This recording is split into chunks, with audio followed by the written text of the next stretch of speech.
Today we're going to talk about intuition, but not in the way it's usually discussed. Not as a psychic ability, not as a gift you either have or you don't, and not as something that disappears when you're doing it wrong. We're going to talk about intuition as something far more grounded, far more embodied, and far more reliable than most people have been taught. And we're talking about intuition as a state of the nervous system. Because if you've ever felt like your intuition is inconsistent, your inner knowing disappears under pressure, or you can't tell the difference between a true intuitive hit and anxiety, then this is the episode for you. Welcome back to Intuition on Tap, episode 3 of season 2, Vagus Nerve Alchemy. Nervous system regulation as a gateway to intuitive clarity. This episode is not about fixing your intuition. It's about understanding what state your body needs to be in for intuition to speak clearly and also for you to be able to hear it. And that brings us directly to the vagus nerve. So, let's begin. Intuition is not a thought. It's a perceptual state.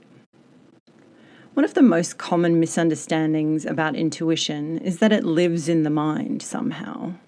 People say, I'm trying to tune in, I'm overthinking my intuition, I can't hear my inner voice. But intuition isn't something you think your way into. Intuition is perception, and it can be experienced on multiple levels at the same time. And perception is always filtered through the nervous system. Your nervous system is constantly deciding what information is relevant, what information around you is threatening, and what information can be safely processed. So intuition isn't blocked when you're stressed. You could position it as it's being overridden, and not because your intuition has failed, but because your system has prioritized survival over subtle awareness. So let's talk a little bit more about the vagus nerve, the gatekeeper of safety and awareness. So the vagus nerve is the longest cranial nerve in the body, running from the brainstem down through the throat, heart, lungs, diaphragm, and into the digestive system. And for those of you playing along at home who understand energetic anatomy, you could probably imagine that this is the same space that the central channel takes up in the body. Physiologically, it plays a role in heart rate variability, digestion, immune response, emotional regulation, and also, interestingly enough, social engagement. But experientially, the vagus nerve does something even more important. It constantly answers one core question. Am I safe enough to be open? So when the answer is yes, then the following can happen for you. Your awareness expands. Your emotions move more fluidly. Perception becomes nuanced, and intuition, as a result of these things, becomes more accessible. And when the answer is no to are you safe enough to be open, what tends to happen is your perception narrows, your attention locks onto a perceived or real threat, and the subtle signals get drowned out. So this is why intuition doesn't thrive in urgency, it thrives in regulation. Why intuition feels different depending on your state. So let's talk a little bit about the Polyvagal Theory, which helps us to understand why intuition can feel crystal clear one day and completely unreliable the next. It explains that your nervous system operates through different states, each with a distinct relationship to perception. So let's look at the state of intuitive clarity, or the ventral vagal state, which is the Polyvagal Theory's highest level of nervous system functioning. And it's often characterized by feelings of safety, calm, social engagement, and connection. It's also associated with the rest and digest parasympathetic response. So this state promotes relaxation, emotional regulation, and improved physical health. So if you find yourself in a ventral vagal state, your system feels safe, right? It feels safe without being shut down. You feel present, you feel grounded, you feel connected, you feel alert and aware, but you're not anxious. So in this state, intuition, as a direct result, feels calm, neutral, unforced, and most importantly, emotionally clean. There's no drama attached to it. There's no urgency. There's no threat perception. There's no compulsion to act immediately. It's the kind of inner knowing that doesn't need justification because, well, you just know. This is intuition at its most reliable. So now let's look at sympathetic activation, or when intuition gets confused with urgency. So in a sympathetic activation, which we can refer to, and I'm sure you've heard more than once, fight or flight response, or fight, flight, freeze, or fight, flight, fear, freeze, fawn. They just keep adding new Fs onto the end.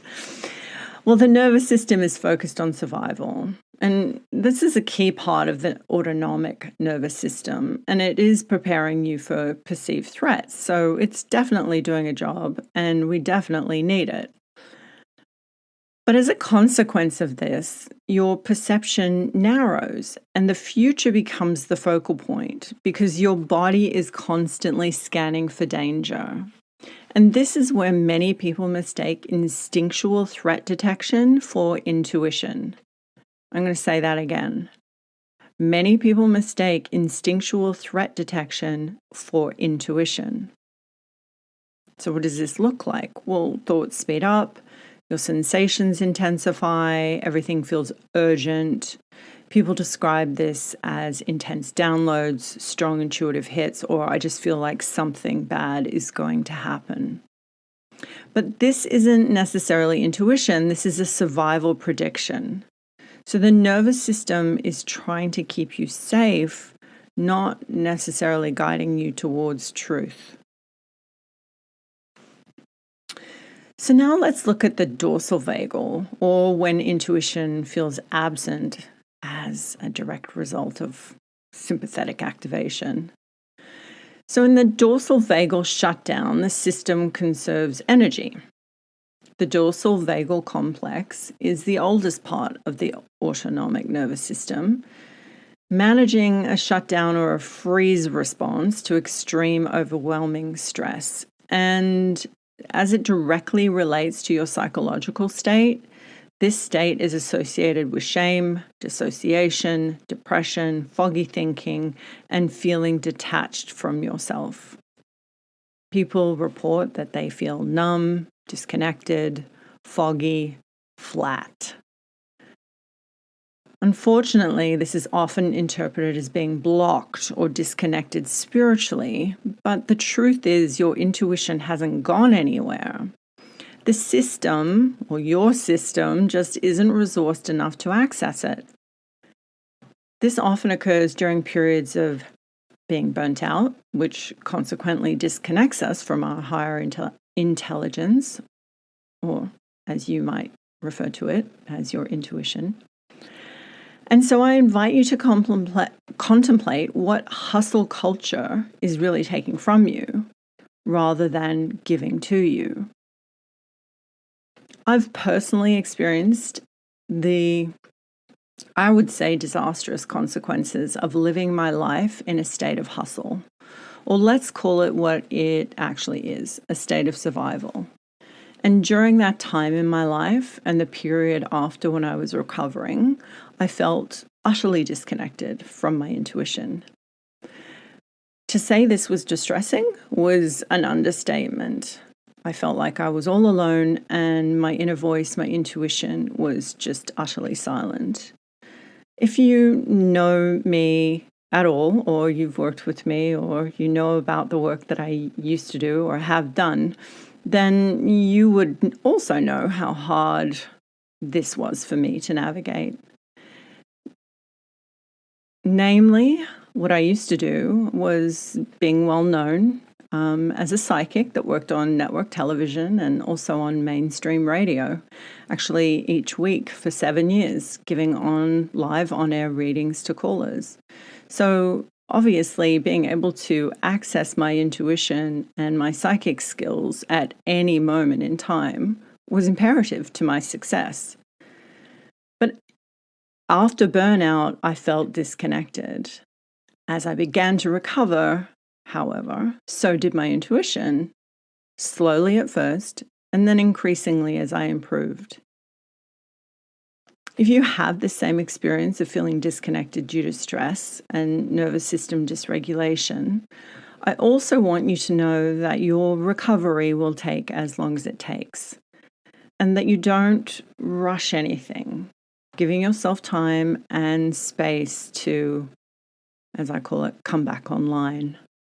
So if you've ever had a similar experience, feel free to leave a comment below. All this to say is that I know firsthand what the state of disconnection feels like as a direct consequence of living in survival mode. Because did I mention I was also going through a divorce at that time? I also know that you can recover and reconnect. That's the good news. So let's discuss how. Firstly, we're going to look at intuition versus instinct, which is a crucial distinction. This is one of the most important distinctions intuitive people need to understand. Instinct is survival-based, and intuition is perception-based. I'm going to say that one again. Instinct is survival-based, and intuition is perception-based. So instinct, let's go back over it, arises from threat, is urgent, is protective, and often feels emotionally charged. Right? Instinct says, act now, something is wrong, protect yourself, get out of there. There's something weird about this person, move away. The gut feeling that everyone and their dog talks about.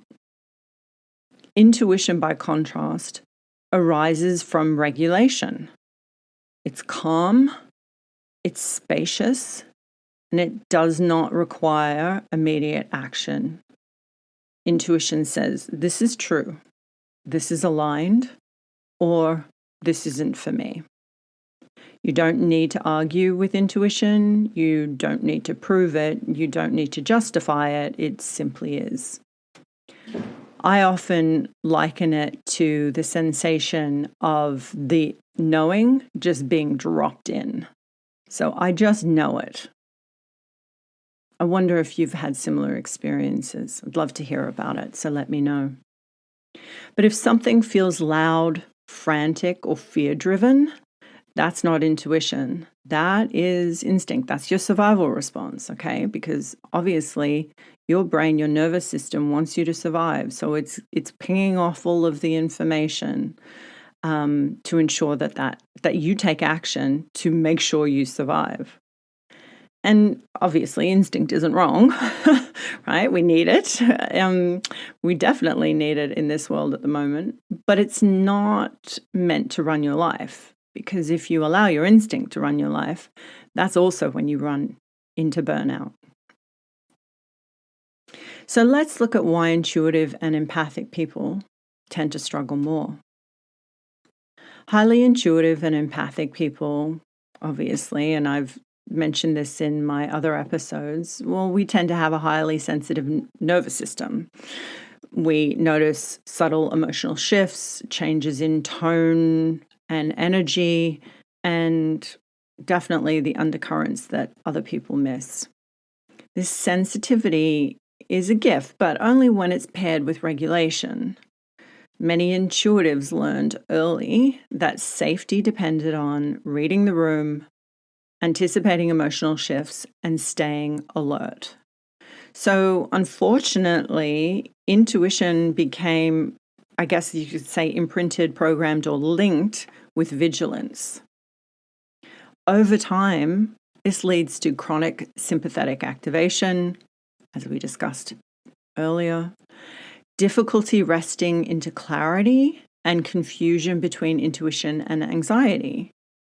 Because true intuitive mastery isn't about sensing more or getting more information. It's about feeling safe enough to trust what you sense and what you receive.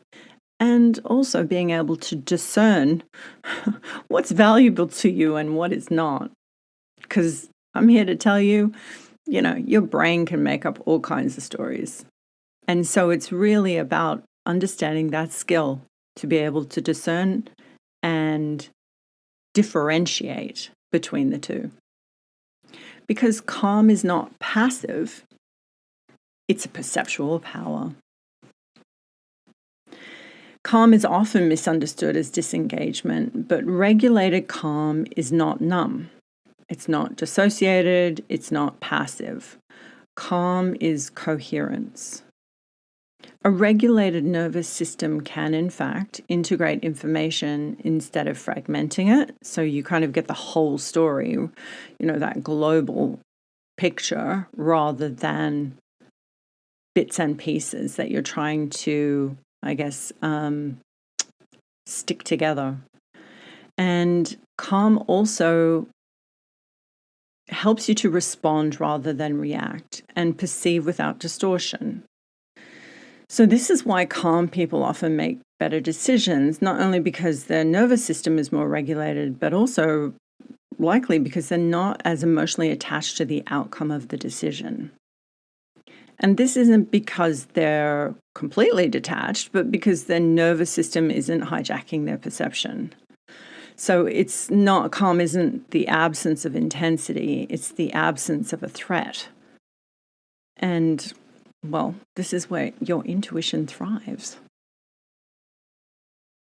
So now let's look at vagus nerve alchemy, regulation as the gateway to your intuition.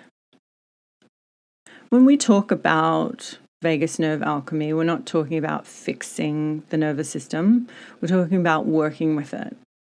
Alchemy implies transformation, not force. As your nervous system becomes more regulated, your intuition becomes quieter, but it becomes clearer.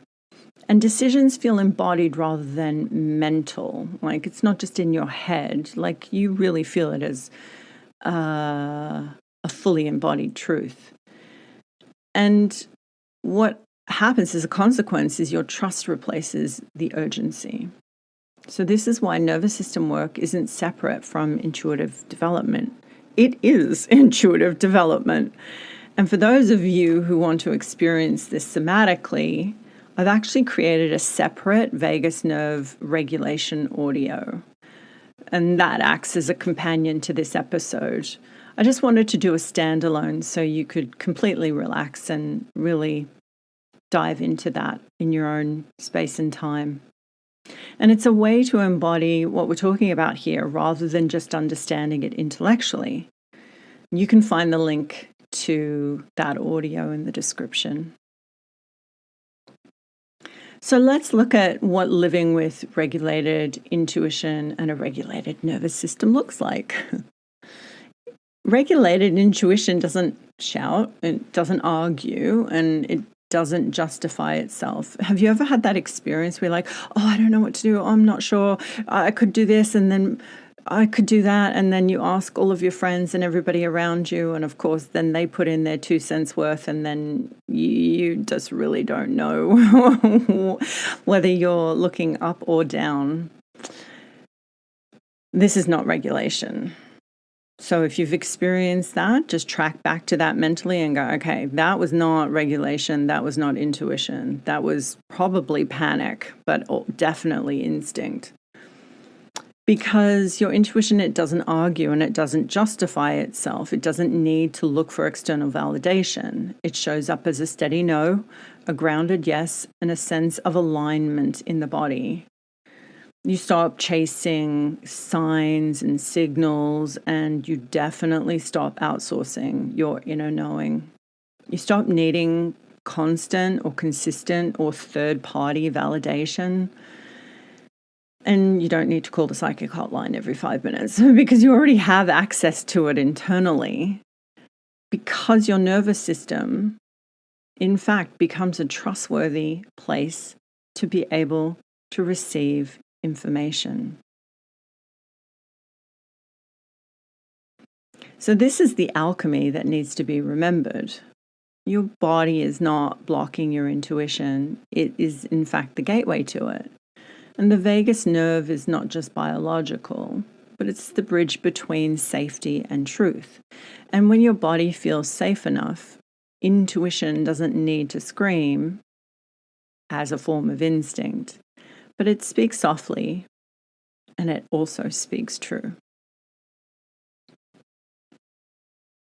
So if this conversation resonates with you and you feel a quiet yes in your body, there are a few ways you can work with me more deeply.